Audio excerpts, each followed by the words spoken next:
नमस्कार, knocking-news.com में आपका स्वागत है। मैं हूं गिरिजेश वशिष्ठ। अडानी साहब की मुसीबत की कारण क्या है, जड़ क्या है, समस्या क्या है, इसको हम समझेंगे और समझने की कोशिश करेंगे कि अडानी जी खेल करके सेफ निकल क्यों नहीं पाते हैं। उनके सारे खेल पकड़े क्यों जाते हैं, उनके सारे खेल हर जगह हाईलाइट क्यों हो जाते हैं, उनकी सारी खबरें बाहर क्यों आ जाती हैं। हिंडनबर्ग जो कुछ बता रहा है वो सब कुछ पहले अलग अलग जगहों पे छप चुका है। अभी हाल में अल जजीरा ने फिर एक उनका धमाका कर दिया और बता दिया कि किस तरह से मोदी सरकार ने इग्नोर कर दिया था एक जो 2G कोयला घोटाला हुआ था। मैंने बताया था आपको 2G कोयला घोटाला हुआ था। उसको माफ़ कीजिए, 2G कह रहा हूँ, कोयला घोटाला जो हुआ था पहले यूपीए गवर्नमेंट के टाइम में, उसके पट्टे सुप्रीम कोर्ट के आर्डर पर कैंसिल कर दिए गए थे। लेकिन उसमें भी कहीं ना कहीं से दाएं बाएं रास्ता निकाल के अडानी साहब को छोड़ दिया गया था और अडानी साहब को कोर्ट की भावना के विपरीत सप्लाई का ठेका दे दिया गया। किस तरह से राजस्थान की सरकार तब की और तब की छत्तीसगढ़ की सरकार ने सेटिंग की, छत्तीसगढ़ का कोयला कैसे राजस्थान में लाया गया। सिर्फ सरकारी कंपनियों को ही कोयला एक्सपोर्ट और इंपोर्ट करने की इजाज़त थी। 4 सरकारी कंपनियां बची थी, बाकी सबका लाइसेंस कैंसिल कर दिया गया था।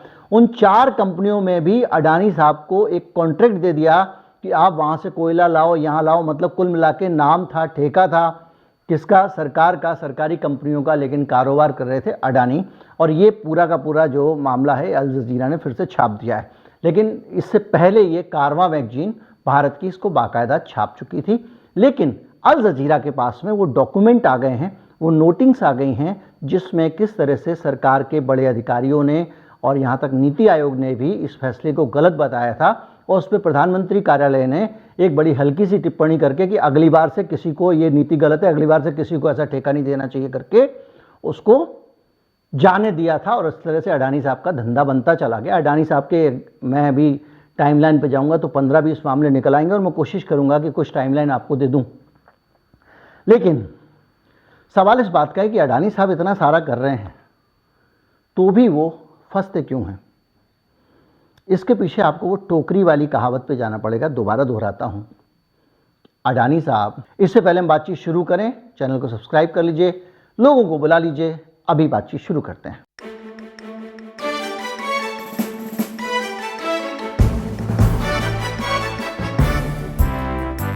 एक ही टोकरी में सारे अंडे रखना, जो इन्वेस्टमेंट के जानकार हैं वो इसको अक्सर दोहराते हैं कि एक ही टोकरी में अंडे रखोगे तो इकट्ठा खतरा भी ज़्यादा होगा।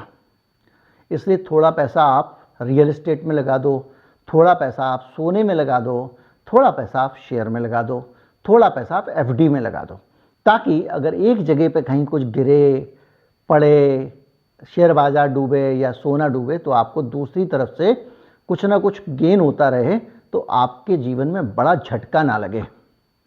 क्योंकि इन चारों चीज़ों में ये होता है कि एक गिरती है तो एक बढ़ जाती है, एक बढ़ जाती है तो एक गिरती है। इस तरह से रहता है कि मान लीजिए शेयर मार्केट गिरेगा तो सोना थोड़ा चढ़ जाता है, ये रियल एस्टेट चढ़ जाती है, रियल एस्टेट गिरती है तो सोना और शेयर बाजार चढ़ जाते हैं। ये एक अर्थशास्त्र में ऐसा ही होता है, इसलिए कहते होंगे। लेकिन सिर्फ इन्वेस्टमेंट पे नहीं, आप जब अडानी जी जैसे कारोबारी हैं और राजनीति में भी इन्वेस्ट कर रहे हैं तो आप सारे के सारे अंडे एक बास्केट में मत रखिए। अडानी साहब ने क्या किया कि अपने सारे के सारे अंडे एक मोदी नामक बास्केट में रख दिए। मोदी के भरोसे वो सब कर रहे हैं। अब उसमें हो ये रहा है कि मोदी साहब आपको एक हद तक कहीं पे फ़ायदा पहुंचा देंगे, ठीक है भाई, आपको ठेका दिला देंगे, ठीक है भाई, आपको ये हो सकता है कि वो आपको कहीं पे कुछ जगह पे बचा भी लें, आपके खिलाफ कोई सवाल उठे, इंक्वायरी की बात हो, इसकी बात हो, दाएं बाएं कर दें, जितना हो सकता है वो मान लीजिए बचा लेंगे। ठीक है भाई, आप राष्ट्र सेठ हैं, आप गुजरात चुनाव के टाइम से पार्टी को सपोर्ट करते आ रहे हैं, बहुत सारी चीज़ें हैं। लेकिन अगर भारत जैसे देश में और इंटरनेशनली इतना बड़ा कारोबार करना है तो आप एक आदमी के और उसके इकोसिस्टम के भरोसे रह नहीं सकते हैं। वो और उसके आसपास के जो लोग भी हैं उनके भरोसे कब तक रहेंगे। अब आप हिंडनबर्ग रिपोर्ट को लीजिए। हिंडनबर्ग रिपोर्ट आती है, रिपोर्ट आने के बाद में कौन बचा रहा है अडानी जी को? सिर्फ मोदी जी का इकोसिस्टम ही तो उनकी मदद कर रहा है। कैसे? जैसे कि उनके अपने इकोसिस्टम का हिस्सा आरएसएस, उन्होंने उसको देश के खिलाफ साजिश ये वो सब घोषित कर दिया है ना, और उसको बचाने की कोशिश की कि भाई ये बेकसूर है, एक विदेशी कंपनी के कहने पर आप हमारे इस पे हमला मत करो अडानी के ऊपर। ये और दूसरी सेफ्टी अभी क्या आई है, अभी एक आया है, वो हरीश साल्वे साहब का बयान आया है। हरीश साल्वे पहले सॉलिसिटर जनरल थे, वो एनआरआई हैं, भारत के नागरिक हैं, लेकिन रहते वो ब्रिटेन में हैं। अब वो बचाने के लिए आए, लेकिन जब आप बचाने आएंगे, हरीश साल्वे साहब के बारे में आपको पता होगा कि जब वो एक पाकिस्तान वालों का पाकिस्तान ने एक व्यक्ति को अपने यहाँ पे बंदी बना लिया था जासूसी के आरोप में, तो उस मामले में उसका मुकदमा लड़ा था हरीश साल्वे साहब ने और 1 रुपया कुल फीस ली थी। बड़े अच्छे वकील हैं, जाने माने वकील हैं, और भी आरोशी हेमराज केस वगैरह में भी वो उनको डिफेंड कर चुके हैं। तो हरीश साल्वे जो हैं वो बचाव में आए हैं। अब वो कह रहे हैं कि हिंडनबर्ग जो है उसके खिलाफ जांच करो, क्योंकि इसने अपना धंधा बनाने के लिए, अपने मुनाफे के लिए, अपने फायदे के लिए मार्केट को गिराया है। लेकिन जो आरोप अडानी साहब के ऊपर हिंडनबर्ग रिपोर्ट में लगे हैं वो आरोप हैं शेल कंपनियां बनाना, ये करना वो करना। तो हरीश साल्वे साहब भी पनाना और पेंडोरा पेपर लीक्स में ऑलरेडी उनका नाम आ चुका है। उनके ऊपर कई आरोप हैं कि उनकी शेल कंपनियां उन्होंने बनाई वगैरह वगैरह। मैं डिटेल में नहीं जाऊंगा, नामों में नहीं जाऊंगा, लेकिन एक चीज़ उसमें बहुत रोचक निकल के आई। रोचक ये चीज़ निकल के आई कि साल्वे साहब ने जब ये सफाई दी, उन्होंने कहा कि भाई मैं तो एनआरआई हूँ, मैंने वो कंपनी बनाई नहीं है, पहली चीज़, और अगर मैं उस कंपनी को बनाता हूँ तो मेरी भारत सरकार के पीछे कोई जवाबदेही नहीं है, और तीसरी चीज़ ये कि मैंने वो बनाई नहीं है, मैंने वो कंपनी खरीद ली है। क्यों खरीदी है? क्योंकि ये कंपनी मैंने इसलिए खरीद ली क्योंकि वो जो फ्लैट उन्होंने लंदन में खरीदा जिसमें वो रहते हैं, तो ये फ्लैट मैंने इस कंपनी के नाम पे था, तो मैंने कंपनी खरीद ली। यानी फ्लैट लेने के बजाय मैंने कंपनी ही ले ली। अब आप बहुत सारी अलग अलग दाएं बाएं वाली चीज़ों में जाएंगे तो फंस जाएंगे, क्योंकि ये हैं वकील साहब, इनको तो क्या है, इनका काम ही ये है। लेकिन आप एक बार सोचिए कि भैया कंपनी कौन खरीदता है फ्लैट खरीदने के लिए? हाँ, उसमें क्या दिक्कत है? हालांकि उन्होंने ये भी कहा कि भाई मैंने तो अपना इनकम टैक्स रिटर्न, चूँकि वो एनआरआई हैं तो भारत के नागरिक हैं, भारत में चुनाव लड़ सकते हैं, भारत में वो सारी चीज़ें नागरिकों वाले हक ले सकते हैं, और इसी तरह से भारत में उनका इनकम टैक्स भी वो भारत में ही जमा करते हैं। तो शेल कंपनी के नाम पे ये जो कंपनी है ये उन्होंने इसलिए खरीदी क्योंकि उसका मकान था। उन्होंने कहा कि इसके बारे में तो मैंने अपने टैक्स रिटर्न वगैरह में भी बताया हूँ, और उन्होंने ये भी कहा ये मेरी प्राइवेसी में दखलंदाजी। बहरहाल जो भी है, तो भैया एक शेल कंपनी वाले को बचाने के लिए भी सामने आ रहे हैं, शेल वाले ही आ रहे हैं। अब ये अलग अलग तरह का मसला हो सकता है। साल्वे साहब ने जो सफाई दी है, लोगों ने कहा कि भाई पनाह पेपर आया था, अब जो भी है, लेकिन ये जो शेल कंपनियों का जो ऑपरेशन का तरीका है, हम ये तो नहीं कहेंगे साल्वे साहब के टाइम मामले में लागू होता है, लेकिन उनका ये तरीका आप जानते हो कि वो किस तरह से एक कंपनी है, कंपनी का काला धन, कुछ किसी को कुछ गिफ्ट करना हो, कंपनी की उस कंपनी को दे दो, 5 रुपये की चीज़ 2 रुपये में कंपनी को दे दो, 2 की 5 में दे दो। आपको पता होगा कि ये कोयले का पूरा जो खेल शुरू हुआ है इम्पोर्ट वाला, 2014 में मोदी जी सरकार में आते हैं, 2015 में अडानी साहब उसको अप्लाई कर देते हैं कोयला इंपोर्ट करने के लिए, और वहाँ पे ऑस्ट्रेलिया में वो खदान लेने लगते हैं। उसमें किसने फाइनेंस किया है? एसबीआई ने किया, सब मैं बता चुका हूँ आपको। उसके बाद में जब वो आने लगता है 2017 आते आते सरकार कह देती है 10% कोयला मिलाना ही पड़ेगा आपको बिजली बनाने के लिए। तो और उसके बाद में जो आरोप सबसे बड़ा लगा था 2016 में, वो ये लगा था कि कोयले के टाइम पे जो इक्विपमेंट इंपोर्ट किया गया वो बढ़ा चढ़ा कर दाम दिखा के इंपोर्ट किया गया। अडानी ग्रुप ने इससे इनकार किया था। लेकिन अगर मान लीजिए ये मोबाइल फ़ोन है, ये 600 रुपये का अगर है, और मैं यहाँ इसको अगर 6000 रुपये में ख़रीद रहा हूँ, तो बाकी का पैसा जो बाहर जा रहा है वो कहाँ जा रहा है, किसके पास जा रहा है?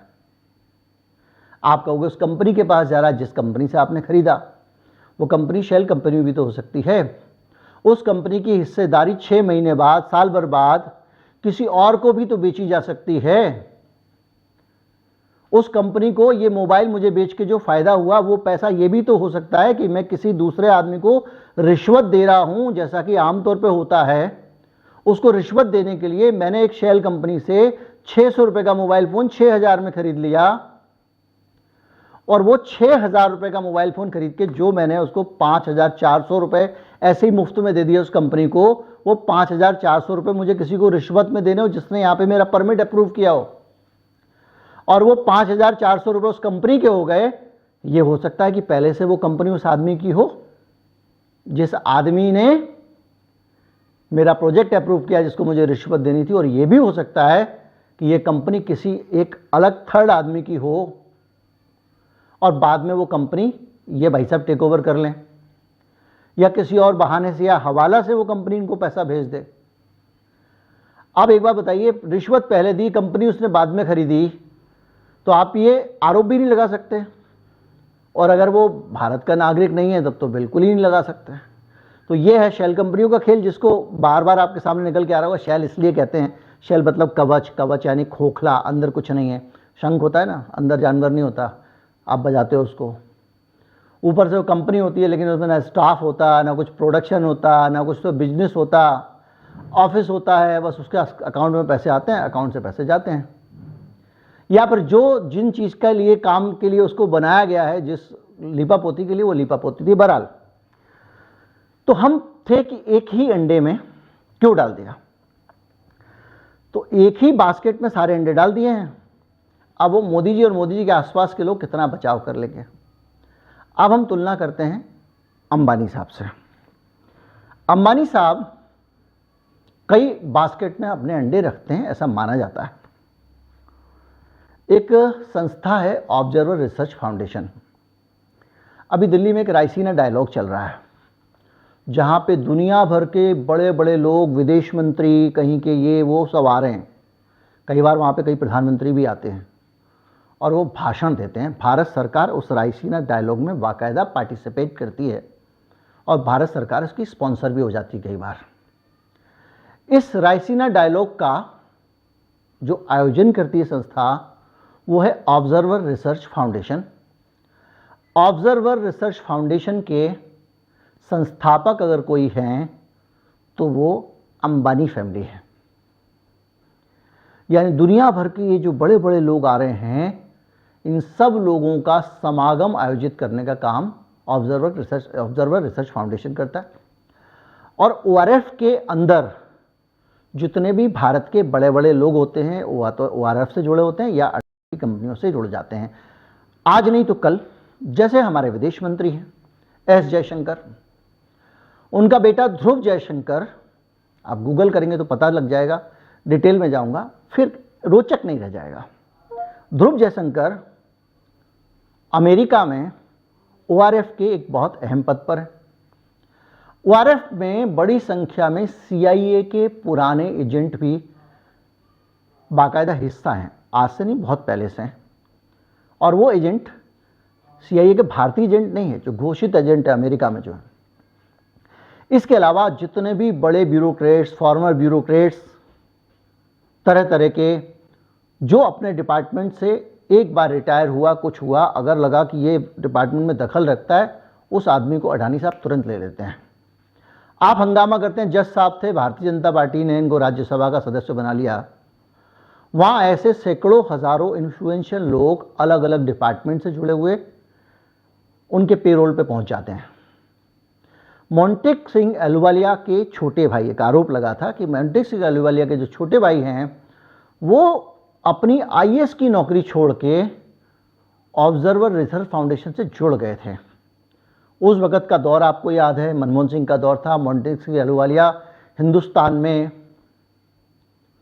बहुत पावरफुल थे, प्लानिंग कमीशन के डिप्टी चेयरमैन थे।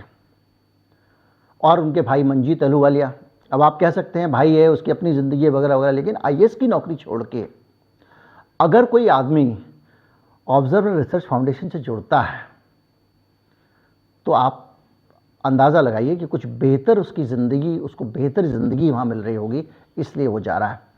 इस तरह के बहुत सारे अलग अलग तरह के लोग, पावरफुल लोग अंबानी के साथ जुड़े हुए हैं।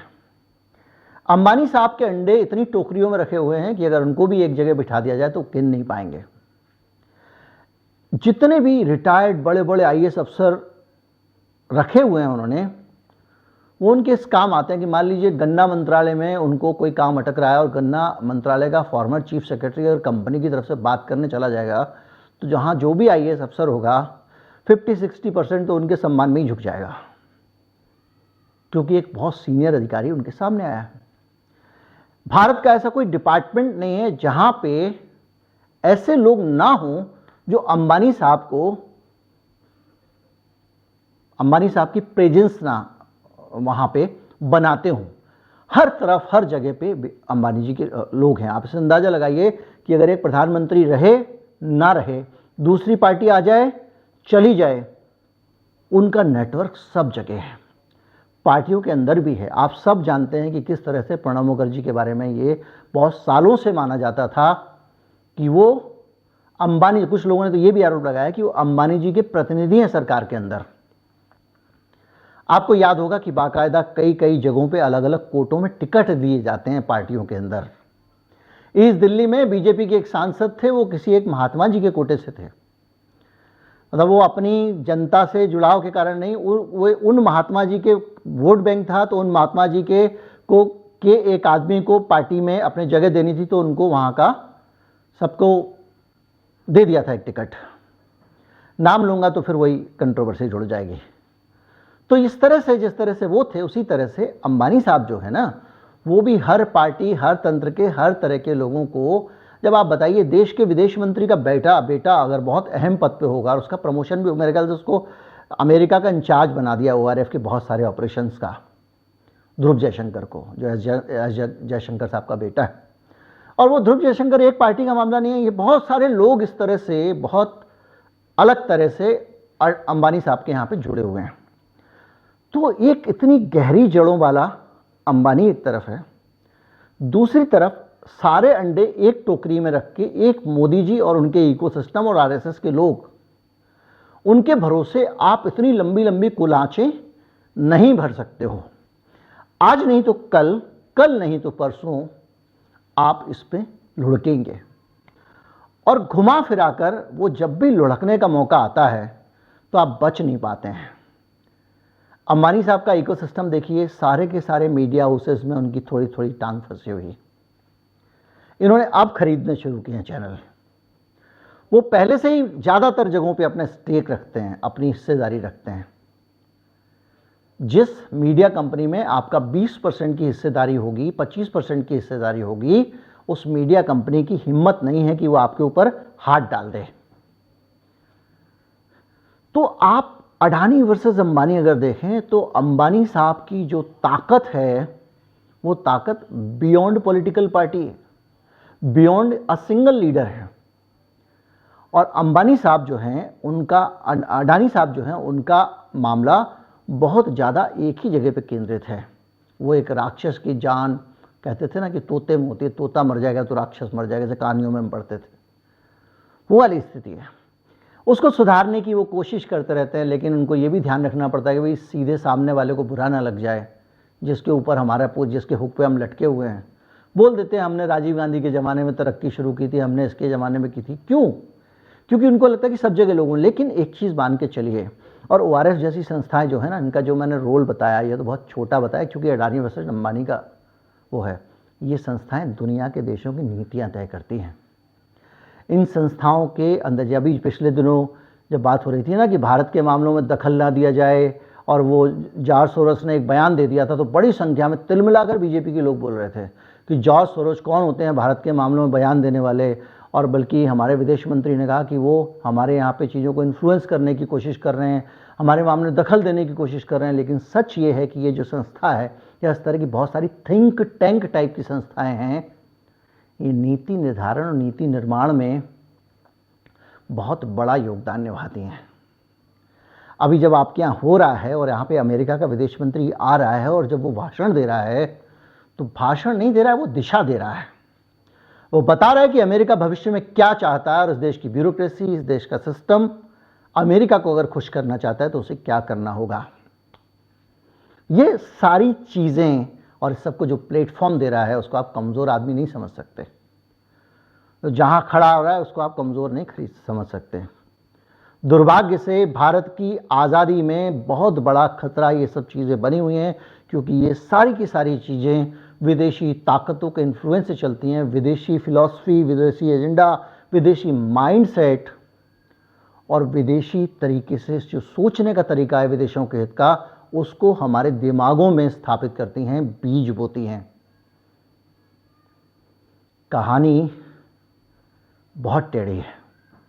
उस टेढ़ी कहानी में अडानी सेठ इसलिए आसानी से निपट जाते हैं क्योंकि वो पुराने खिलाड़ी नहीं हैं और उन्होंने अपनी चीज़ों को बहुत ज़्यादा मैनेज नहीं किया हुआ है। लेकिन आप एक चीज़ समझ लीजिए, हम जो भारत के लोग हैं, हमारा भविष्य, हमारा जीवन, अडानी को जब आप कोयले के खदान देती हैं तो उसमें हज़ारों आदिवासियों को उजाड़ा जाता है, उनकी ज़मीन से बेदखल किया जाता है। अडानी को जब आप कोयले की खदान देते हैं तो जंगलों को काटा जाता है। बाबा रामदेव को आप ज़मीन दें या किसी और को ज़मीन दें, किसी को SEZ बनाने के लिए ज़मीन दें, आपके अपने एक किसान की जो 10 पीढ़ियों के खाने पीने का इंतज़ाम है उसको छीन लेते हैं। उसको आप नौकर बुला के शहर बुला लेते हैं, जहाँ पे अगर कल भी उसको नौकरी देने से मना कर दिया जाए तो वो कुछ नहीं कर पाएगा। बहुत सारी बातें हैं, बहुत बिखर जाएगा वीडियो, लेकिन इस चीज़ को समझिए कि इस देश का जो आज़ादी है ना हमारी, ये आज़ादी सिर्फ उस एलीट की आज़ादी है जो 5%, 10% बड़े इन्फ्लुएंशियल लोग हैं, वो एक दूसरे का ख्याल रखते रहते हैं, एक दूसरे को बचाते रहते हैं, उन लोगों की आज़ादी है। एक दूसरे के लिए काम करते हैं, वो देश की सीमा से ऊपर है, वो हर सीमा से ऊपर है, जाति धर्म की सीमाओं से भी ऊपर है। वो सब एक हैं और वो सब एक होकर, जैसे झुंड में शेर शिकार करता है, भारत की जनता का शिकार करते हैं, भारत की ज़मीन का शिकार करते हैं, भारत माँ के दामन को बेचकर खजाना भरते हैं। उम्मीद करता हूँ वीडियो अच्छा लगा होगा, ज़्यादा से ज़्यादा लोगों तक पहुँचाएं, चैनल को सब्सक्राइब कर लें। नमस्कार, जय हिंद।